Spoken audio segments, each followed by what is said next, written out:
চাচা রেগেছে কেন জানেন? কথা কয় না।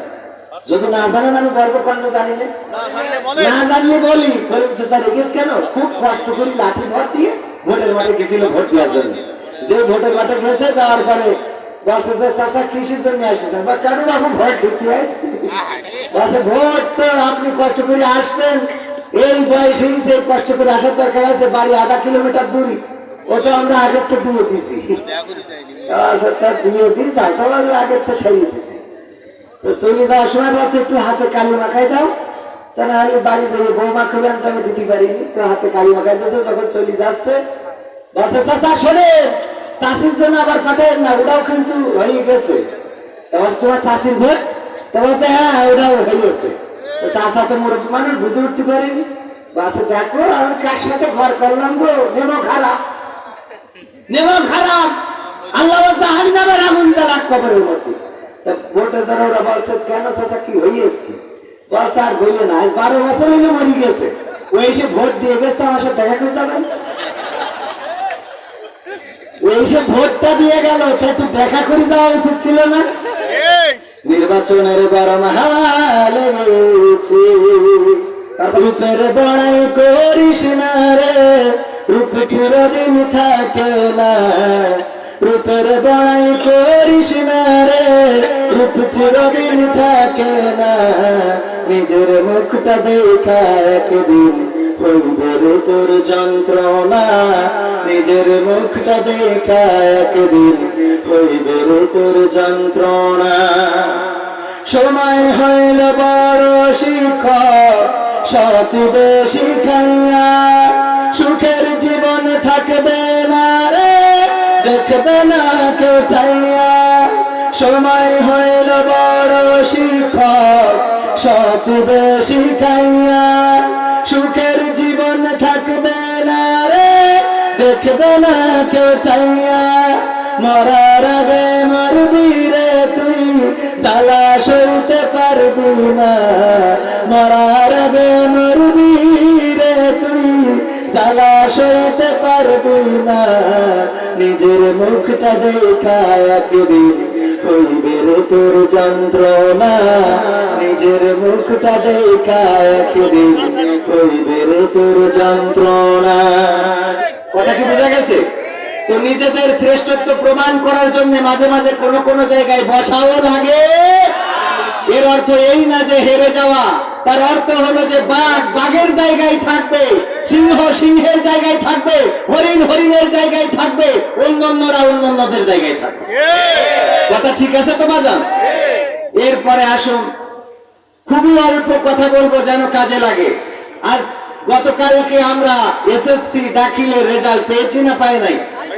এই রেজাল্ট পাওয়ার পরে বাংলাদেশে আজকের বিকাল পর্যন্ত খবর হলো 8 থেকে 9 জন আত্মহত্যা করে মারা গেছে, আর হাসপাতালে আছে 3 জন। হাসপাতালে আছে কয়জন? হাসপাতালে আছে 3 জন আত্মহত্যা করে মারা গেছে, 8, 9, 10 জন। এই যে মারা গেল যারা, তারা তো আমাদেরই সন্তান, আমাদেরই ছেলে, 10টা বছর পড়াশোনা করেছে। ফেল করার কারণে মারা গেল কেন? কোন কারণে বলতে পারবেন? মান সম্মান, এর থেকে বেশি হলো পারিবারিক চাপ। পরিবার থেকে অনেক সময় অপমান অপদস্থ করা হয়, এই অপমান অপদস্থ থেকে নিজেকে মানে বাঁচানোর জন্য অনেকে আত্মহত্যা করে। এই জন্য বলবো যে যারা পরীক্ষায় খারাপ করেছো, আজকে আমার ভাতিজা হয়, সে 2টা সাবজেক্টে ফেল করেছে, সায়েন্সের ছাত্র। আসরের সময় তারা জিজ্ঞাসা করলাম কোন কোন সাবজেক্ট গেছে, বলল অঙ্ক, ম্যাথমেটিক্স আর একটা কিসে যেন গিয়েছে। বললাম যে দেখো সুযোগ কিন্তু আবারও আছে এবং খুব ভালো করার সুযোগ আছে। এই ফেল করাকে কেন্দ্র করে নিজেকে যেন এমন কিছু করে ফেলো না যে পরিবার, সংসার, পরকাল, এহকাল সব নষ্ট হয়ে যায়। এই সান্ত্বনা দেওয়ার দরকার আছে না নাই? এটার থেকে ভয়ঙ্কর হলো পাশ করার পরে দেখলাম টেলিভিশনে সাক্ষাৎকার দিচ্ছে আমাদের দেশের গর্বিত মেয়েরা, বলতেছে পাশ করবো ভাবতে পারি না। বলতেছে কেন পাশ করবে এটা ভাবতে পারো নাই? কথা টিকটক করে কুল পায় না, পরীক্ষায় যা লিখছি এটা যে পাশ করছি এটাই তো বড় কথা। রেজাল্ট কত পাইছি এটাই বড় কথা না, বড় কথা হলো পাশ করছি। একজন বলতেছে যে আমার মা বাবা তো বিশ্বাসই করতেছে না, কারণ আমি এত টিকটকে নাচানাচি করি যে আমি পাস করবো এটা ভাবতেই পারে না। সুবহানাল্লাহ বলবেন না? ও এখানে নাউজুবিল্লাহ। আসলে আমারও এখন তো সুবহানাল্লাহ যে কোনো জায়গায় বলে দিচ্ছে। এক বক্তার আলোচনার সামনে আসলো, দেখি বলতেছে যে মেয়েটা ফেল করেছে, যে ছেলেটা ফেল করেছে, তোমার গার্লফ্রেন্ড হইলে তারে জানিয়ে দাও, একটা মেসেজ থ্রো করে দাও তাড়াতাড়ি করে, যে তুমি আমার আর সম্ভব না, বিয়েটার ব্যবস্থা করে দাও। সবাই পড়েন সুবহানাল্লাহ। সুবহানাল্লাহ পড়তে হবে কেন? বিয়ে প্রেমিকা ফেল করেছে এর জন্য মেসেজ থ্রো করতে হবে? আরে বাবা, আজহারি ভাইয়ের সুন্নাত মেনে চলার লোক আছে না নাই? সাইদি আল্লামা সাইদির সুন্নাত মেনে চলে, আজহারি ভাইয়ের সুন্নাত মেনে চলে, আমির হামজা ভাইয়ের সুন্নাত মেনে চলে, রাসূলের সুন্নাতের অনুসরণ করে না এমন আল্লাহর ওলি আছে না নাই? এই দিয়ে ইসলামের কোন পরিবর্তন আসবে? সম্মানিত ভাইয়েরা, সম্মানিত হাজিরিন, ভূমিকায় করে রাখতে চাই, এই কুলাঙ্গারদের পাশ করার কোনো দরকার নাই। যারা টিকটক করে বেড়ায়, যারা অশ্লীলতা করে বেড়ায়, বাহাপনা করে বেড়ায়, পার্কে বিভিন্ন জায়গায় স্ন্যাক্সে কফি হাউসে ঘুরে বেড়ায়, এদের পাশ করার কোনো দরকার নেই, কারণ এরা পাশ করে করে এক একটা বিকলাঙ্গ তৈরি হচ্ছে। বলেন ঠিক কিনা? এরা যখন চেয়ারে বসে তখন এই চেয়ারের পবিত্রতা নষ্ট করে ফেলে। আমার দেশের কৃষকদের অপমান করার মতো ইউএনও পাওয়া যায়, কারণ এই সব হলো টিকটকার ইউএনও। আছে না নাই? কৃষকদের সাথে খারাপ আচরণ করে, শিক্ষিত মানুষের সাথে খারাপ আচরণ করে, যার সাথে যে ব্যবহার করার দরকার তার সাথে সেই ব্যবহার করে না। তার কারণ হলো এই জাতীয় টিকটকাররা যখন পাস করে তখন এরা সরাকে নাকি ধরাকে সরা জ্ঞান করে। ঠিক বলছি না ভুল বলছি? সুতরাং এই বিকলাঙ্গ জাতি থেকে আমাদের বেঁচে থাকার দরকার আছে না নাই? আসুন আমরা ভূমিকায় যে কথাগুলো বললাম এই কথাগুলো মেনে চলবেন, সন্তানদের দিকে খেয়াল করবেন, হাতে ফোন তুলে দিবেন না।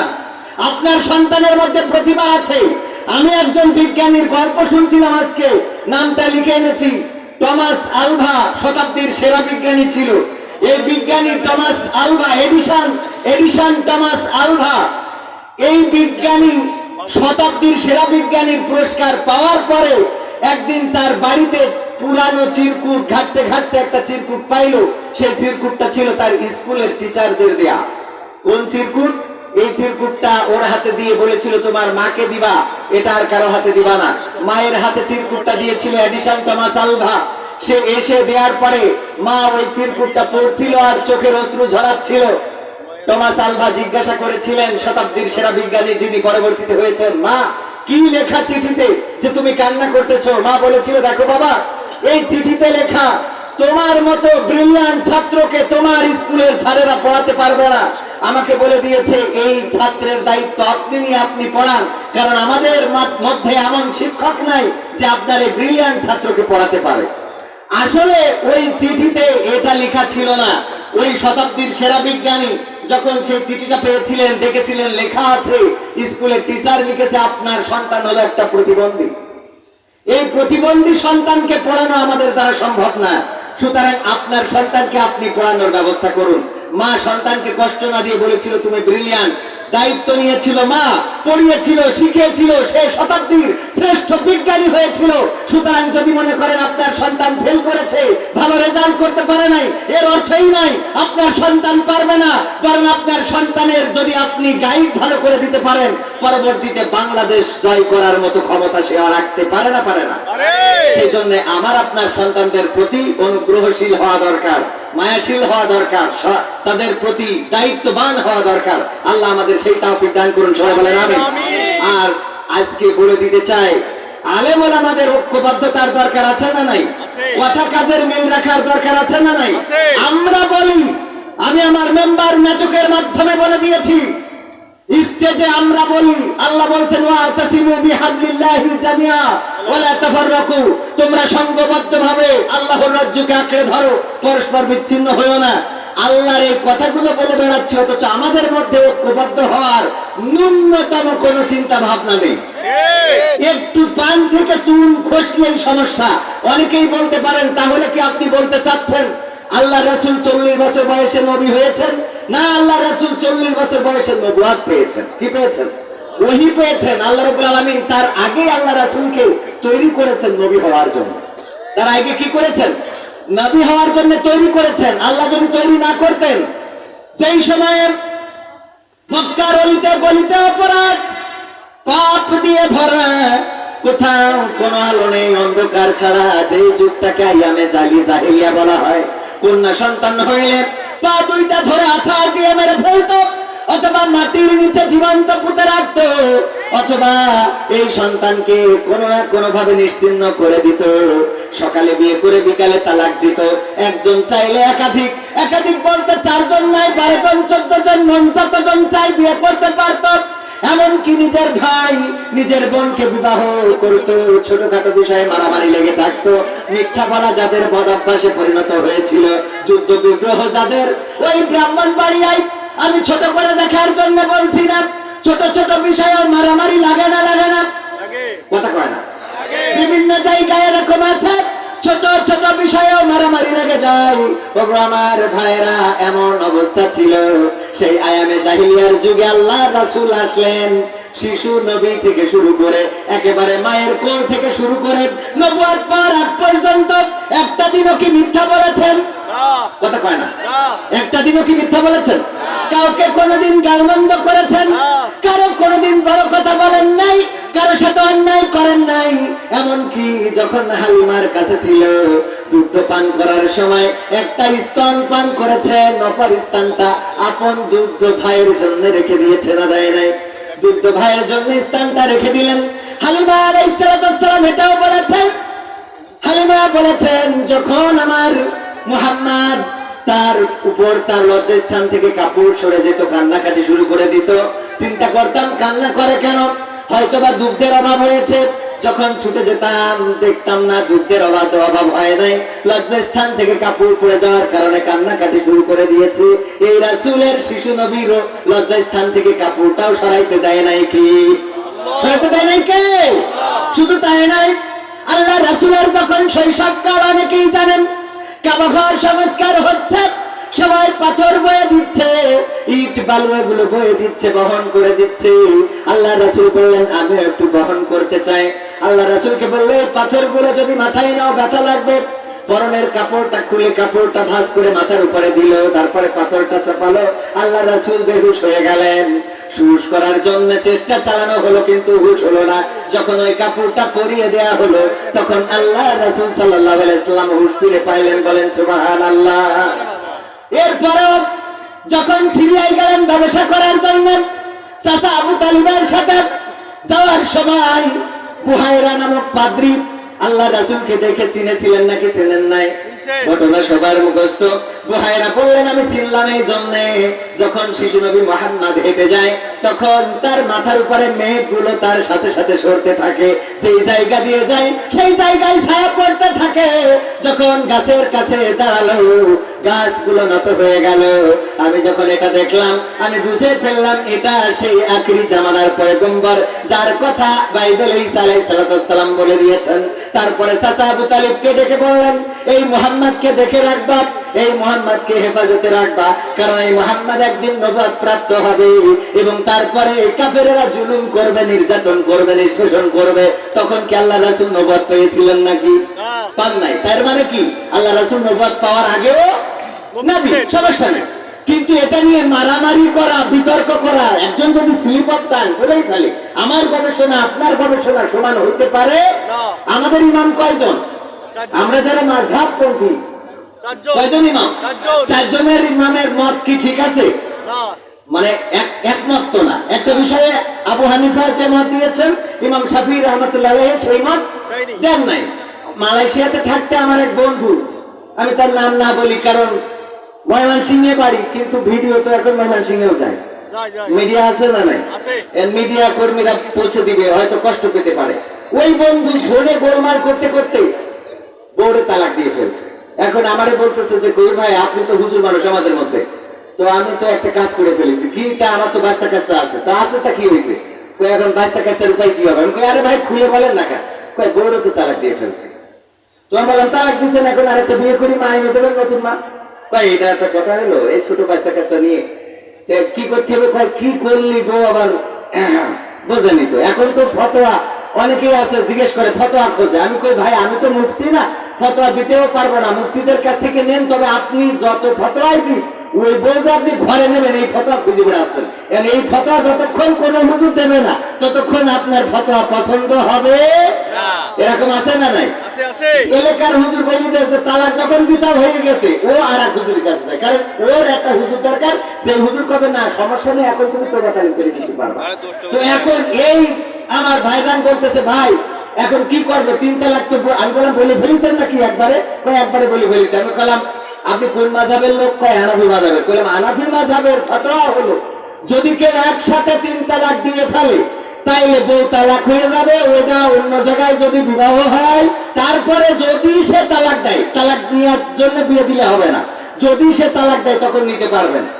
আর যদি আপনি ইমাম শাফিঈ রাহমাতুল্লাহ আলাইহির মতের পথের হতেন, ওই মাযহাবের হতেন, তাহলে ইমাম শাফিঈর মত হলো যদি কেউ রাগের মাথায় একসাথে 3 তালাক দেয় তাহলে ওটা 1 তালাক হিসেবে তার উপরে বর্তাবে। বলছে আমি চাইলে আজকে শাফিঈ মাযহাবের,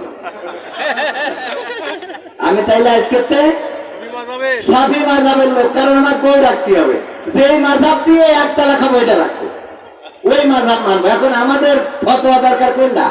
আমার যেটা পছন্দ, আমার শায়েখ বলেছে, আমিরে জামাত বলেছে, ব্যাস শেষ, ওইটাই সত্য। আমার চরমনার পীর সাহেব বলেছে এইটাই সত্য, আমার শাইখ আহমদুল্লাহ হুজুর বলেছে এইটাই সত্য, তাহের হুজুর বলেছে এইটাই সত্য। আমরা যার অনুসরণ মানে যার ফলো করি, যে বক্তৃতা দেয় যার ফলো করি, তার বাইরে আর কারো ফতোয়া নিতে রাজি কথা কয় না। কুরআন হাদিস খুলে দেখার আমাদের নিজেদের দরকার আছে না নাই? এখন আমি আপনি কুরআন হাদিস দেখবো না আর এই নিয়ে করবো মাথা ফাটাফাটি, ও মুখেই বলি স্যার, সামনে আমাদের যারা বসে থাকে আমি যাই বলবো আপনারা বলবেন ঠিক, এরকম আছে না নাই? পরীক্ষা নেবো, পরীক্ষা নেবো, পরীক্ষা নেবো, একটা পরীক্ষা নেব। হঠাৎ করে মুনকার নাকিরকে খুঁজে পাওয়া যাচ্ছে না, কোথায় গেল মুনকার নাকির? কোথাও পাওয়া যায় না। ফেরেশতাদেরকে আল্লাহ পাঠালেন, যাও মুনকার নাকিরকে তো পাওয়া যায় না। আমেরিকায় মানুষ মারা গেল, লন্ডনে মারা গেল, তালাতে মারা গেল, সাতক্ষীরায় মারা গেল, যশোরে মারা গেল, এত কবরে মুনকার নাকির ছাড়া কে জিজ্ঞাসা করবে মান রব্বুকা মান দীনুকা মান নবিয়ুকা? শিগগিরই যাও মুনকার নাকির কোথায় খুঁজে বেড়াও। ফেরেশতারা আসলো, আসার পরে দুনিয়ায় তল্লাশি করল, গোটা দুনিয়ায় খুঁজে পাইল না, চলে গেল আল্লাহর কাছে। আল্লাহ তো পায়নি, আল্লাহ কয় বেকায় দায়িত্ব পড়ে গেলাম, তাড়াতাড়ি করে আবার যাও, এবার জমিনের মধ্যে খোঁজো। জমিনের মধ্যে খুঁজতে খুঁজতে দেখে ওই যে আব্দুল কাদের জিলানী রহমাতুল্লাহ আলাইহির কবরে পিঠ মুড়া দিয়ে মুনকার নাকিরের বাইন্ধে রেখেছি। ঠিক না? ঠিক না। মুনকার নাকিরকে বাইন্ধে রাখা হয়েছে। জিজ্ঞাসা করা হলো কিসের জন্য? জিজ্ঞাসা করার আগে ফেরেশতারা যায় বলছে আল্লাহ মুনকার নাকিরকে পেয়েছি, তোমার এক বান্দা আব্দুল কাদের জিলানী, তার কবরে দেখলাম পিঠ মুড়া দিয়ে বাইন্ধে রেখেছে। কয় সে যে শিগগিরই জিজ্ঞাসা করো কেন বেঁধে রেখেছে। আসার পরে এসে বলতেছে ও আব্দুল কাদের জিলানী কেন বেঁধে রেখেছে এই দুইজনকে? এদের ব্যাপার, এদের তো না ছাড়লে ওই যে লাশ দাঁড়িয়ে পড়ে গেছে, ওদের কিরা জিজ্ঞাসা করবে। বলছে যে বাইন্ধে রাখিছে এই জন্য আমার কবরে নামার পরে আমাকে সালাম দেয় নাই। ওটা তো দুঃখের অবস্থা। আল্লাহর কাছে যেয়ে বলছে আল্লাহ মুনকার নাকির তোমার ওই বান্দার কবরে ঢুকে সালাম দেয় নাই, এই জন্য বেঁধে রেখেছে। বলতেছে তাও যে বলো কি করলে ছেড়ে দেবে? আব্দুল কাদের জিলানীর কাছে এসে ফেরেশতারা বলছে ওগো আব্দুল কাদের জিলানী বলো এখন কি করলে ছেড়ে দিবা? কারণ ওরা ছাড়া তো গোটা দুনিয়ায় মরা লাশদের মুনকার নাকির ছাড়া জিজ্ঞেস করার মতো কোনো ফেরেশতা আপাতত নাই, এখন কি করবে? আল্লাহ তো বেকায় দেয়। কয় এখন ছাড়তে পারি, শর্ত একটা, সেটা হলো এই বাগদাদের আমার ডানে বামে বাগদাদ শহরের মধ্যে যত কবর আছে এই কবরগুলোকে ক্ষমা করে দিতে হবে, কবরে কোনো শাস্তি দেওয়া যাবে না। আমার ডানে বামে যত কবর এই বাগদাদে সমস্ত কবরগুলোকে আজকে মাফ করে দিতে হবে, তাইলে আমি এদেরকে ছেড়ে দিতে পারি। তারপরে আল্লাহর কাছে যে যখন ফেরেশতারা এটা বলেছে, বলার পরে বলছে আল্লাহ রাব্বুল আলামিন এবার আব্দুল কাদের জিলানীকে সরাসরি বলতেছে আব্দুল কাদের জিলানী তুমি তো আমাকে সহজ শর্ত দিছাও, কারণ তো এমন একটা বেকায়দায় আমি পড়ে গেছি। আজকে যদি তুমি আমাকে বলতে যে গোটা দুনিয়ায় যারা মারা গেছে আর কিয়ামত পর্যন্ত যারা মারা যাবে তাদেরকে ক্ষমা করে দিতে হবে, তুমি আজকে ফেরেশতাদের বেঁধে রেখে আমার যে বেকায়দায় ফেলেছাও, আমি সবাইকে আজকে ক্ষমা করে দিতাম। সবাই জোরে জোরে বলেন সুবহানাল্লাহ। সুবহানাল্লাহ বলেছেন কিডা কিডা? কয়জন বলেছেন সুবহানাল্লাহ? কয়জন? হাত তোলেন, সাহস করে হাত তোলেন। সুবহানাল্লাহ কয়জন বলেছেন? মিথ্যে বলে তো লাভ নেই, আল্লাহ দেখছে। কয়জন? হাত তোলেন। এই কয়জন ফেল? এই কয়জন কি?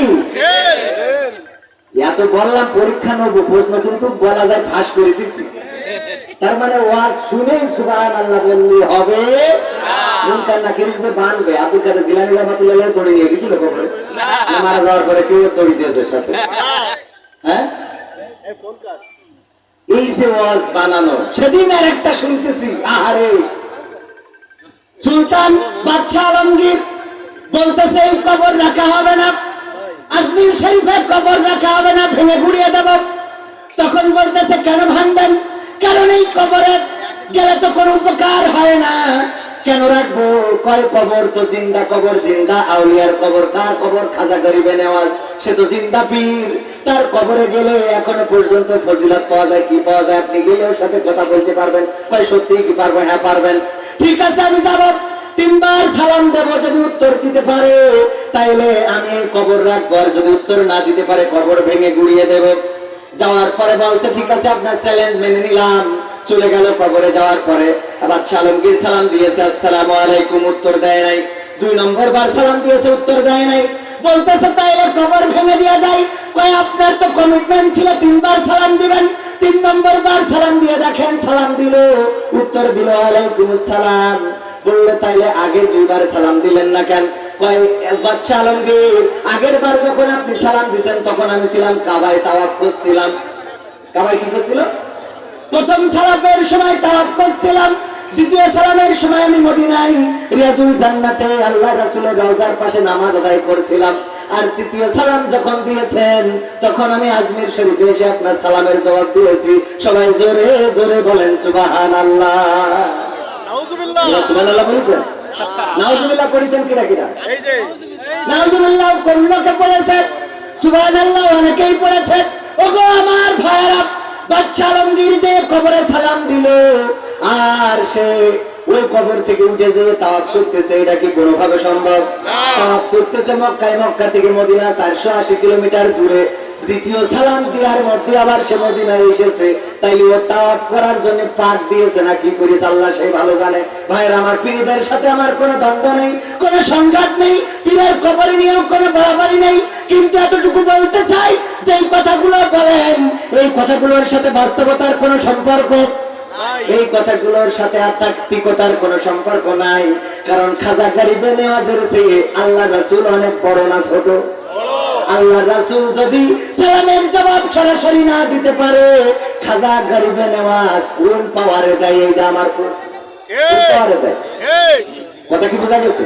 রূপের বড়াই করিস না রে, রূপ চিরদিন থাকে না। রূপের বড়াই করিস না রে, রূপ চিরদিন থাকে না। নিজের মুখটা দেখা একদিন হইবে রে তোর যন্ত্রণা। নিজের মুখটা দেখা একদিন হইবে রে তোর যন্ত্রণা। সময় হইল বড় শিক্ষক, সৎ বেশি খাইয়া সুখের জীবন থাকবে না রে, দেখবে না কেউ চাইয়া। সময় হইল বড় শিক্ষক, সৎ বেশি খাইয়া সুখের জীবন থাকবে না রে, দেখবে না কেউ চাইয়া। মরার আগে মরবি রে তুই, জ্বালা সইতে পারবি না।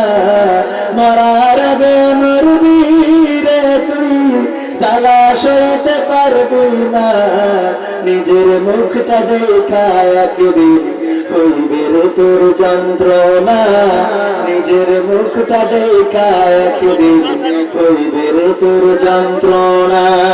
রূপের বড়াই কইরো না ভাই, রূপ রূপ চিরদিন থাকে না, চেহারার বড়াই কইরো না ভাই, চেহারা চিরদিন থাকে না, নিজের মুখটা দেখা একদিন হইবে রে তোর যন্ত্রণা, নিজের মুখটা দেখা একদিন হইবে রে তোর যন্ত্রণা। কিসের এত বড়াই তোমার মাটির দেহ লইয়া, ময়রা দেখো পোকামাকড় শেষ করবে সব খাইয়া। কিসের এত বড়াই তোমার মাটির দেহ লইয়া, ময়রা দেখো পোকামাকড় শেষ করবে সব খাইয়া। এই দুনিয়া ছাড়তে হবে অহংকার আর করিল না, এই দুনিয়া ছাড়তে হবে অহংকার আর করিল না, নিজের মুখটা দেখা একদিন হইবে রে তোর যন্ত্রণা, নিজের মুখটা দেখা একদিন হইবে রে তোর যন্ত্রণা। রূপের বাই কইর না ভাই, রূপ চিরদিন থাকে না, ক্ষমতার বাড়াই কইর না ভাই, চেয়ার চিরদিন থাকে না, মুখটা দেখা একদিন হইবে রে তোর যন্ত্রণা, নিজের মুখটা দেখা একদিন হইবে রে তোর যন্ত্রণা। এই চেয়ারের বড়াই, ক্ষমতার বড়াই, চেয়ারের পাওয়ার, ক্ষমতার পাওয়ার চিরদিন থাকে না। সুতরাং দুনিয়ায় যারা ক্ষমতার বাহাদুরি দেখিয়ে আলেম ওলামাদেরকে নির্যাতন করে, কোরআন হাদিসের বিরুদ্ধে কথা বলে, তাফসীর মাহফিল বন্ধ করে, আল্লাহর কসম করে বলি, নির্বাচনের জন্য যেমন সোজা হয়ে গিয়েছো, মৃত্যুর জন্য তেমন সোজা হয়ে যাও। কথা কি ভুল বললাম? এখন গায়ে হাইটে দিলেও কিছু বলবে, এরকম আছে না নাই? এখন কিছুই বলবে না। আমার নেতাদের 5 বছর দেখা যায়, কয় 5 বছর দেখা যায়, 5 বছর পরে পরে দেখা যায়। কয় বছর পরে? এই জন্য আমি বলি, নির্বাচনের গরম হাওয়া লেগেছে, বলো লেগেছে, নির্বাচনের গরম হাওয়া লেগেছে। 60 কোট সব রেখে ঘরে পাঞ্জাবি আর টুপি পরে, 60 কোট সব রেখে ঘরে পাঞ্জাবি আর টুপি পরে, ভোটের পরে রাস্তায় আজ নেমেছে, নেমেছে, নির্বাচনের গরম হাওয়া লেগেছে। কাউকে এখন ধরবে হাতে, কাউকে ধরবে পায়, বুড়ো চাচার পরবে ডেকে তুমি আমার ভাই। কাউকে এখন ধরবে হাতে, কাউকে ধরবে পায়, বুড়ো চাচার পরবে ডেকে তুমি আমার ভাই। পকেট থেকে বের করিয়া দিবে টাকার নোট, বলবে আমি জনদরদি, দিও আমায় ভুল।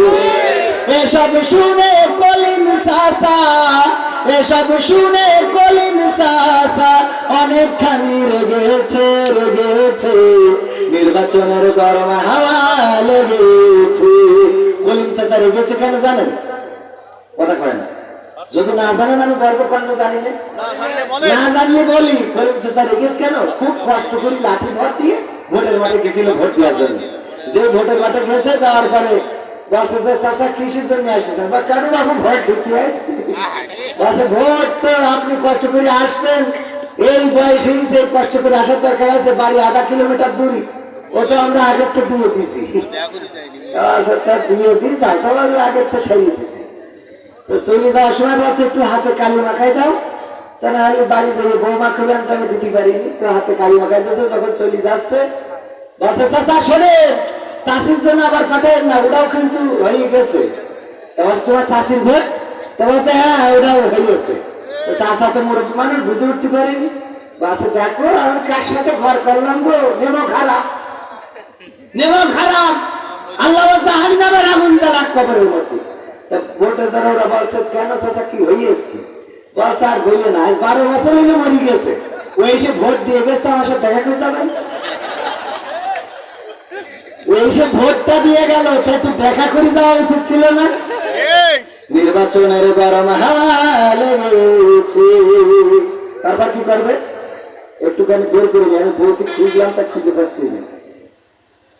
নির্বাচনের গরম হাওয়া লেগেছে, শার্ট সব রেখে ঘরে, পাঞ্জাবি আর টুপি পরে ভোটের তরে রাস্তায় ওরা নেমেছে নেমেছে। নির্বাচনের গরম হাওয়া লেগেছে, পড়বে নামাজ উজু ছাড়া কেমন ইমানদার, জানে না কোনটা কিসের নামাজ কোনটা জানাজা। আছে না নাই? এইবার ঈদুল ফিতরের আগে বলছে ঈদুল ফেরতে গেছে, আর এর আগে একবার টেলিভিশনে দেখি বলতেছে আগামীকাল ঈদুল আজহার জানাজার নামাজ 9টার সময় শুরু হবে। কেন নামাজ? জানাজার নামাজ কয়টার সময়? আমার ছেলে বলছে আব্বা কি হইলো? আমি বলছি ঈদুল আজহা মরিস এক কুরবানি ঈদুল ফিতরটা আছে এখনো, তাও তো একটা আছে, দেখা যাক এটাও মেরে ফেলা যায় কিনা। হ্যাঁ, নির্বাচনের গরম হাওয়া লেগেছে, পড়বে নামাজ উজু ছাড়া কেমন ইমানদার, জানে না কোনটা কিসের নামাজ কোনটা জানাজার, দিবে সালাম পথে ঘাটে দেখলে কোন লোক, মুসলিম কিংবা হিন্দু বৌদ্ধ খ্রিস্টান হয় হোক। বসন্তেরই কোকিল ভরা, বসন্তেরই কোকিল ভরা, এমন সাজে সেজেছে সেজেছে, নির্বাচনের গরম হাওয়া লেগেছে। তারপর কি করবে? করবে নেতা জনসভা, বলবে কত কথা, পাশ করিয়া মুছে দেবে গরিব দুঃখীর ব্যথা, ভাঙা রাস্তা করে দেবে পিচের ঢালাই, ঘরে ঘরে বিদ্যুৎ দেবে লোডশেডিং নাই। বলে না বলে না? সব করে দিবে, কারেন্টের অনেক উন্নয়ন, কিন্তু ঠিক মতো বিদ্যুৎ থাকে না। ঠিক না বেঠে? জনসভায় কথা বলার সময় আন্দাজ খুঁজে পায় না, কি বলে? খেলা হবে। হবে না? খেলা হবে ইনশাআল্লাহ। সম্মানিত ভাইরা, আধা ঘন্টা নিয়েছিলাম, 35 মিনিট হয়ে গেছে। আর কি 25 মিনিট থাকবেন? থাকবেন? যদি থাকেন তাহলে শুরু করবো। আমি এখনো শুরু করিনি। যদি থাকেন তাহলে শুরু করবো। থাকবেন ইনশাআল্লাহ? আমি একটু মানে চারিদিক থেকে একটুখানি টাচ দিলাম।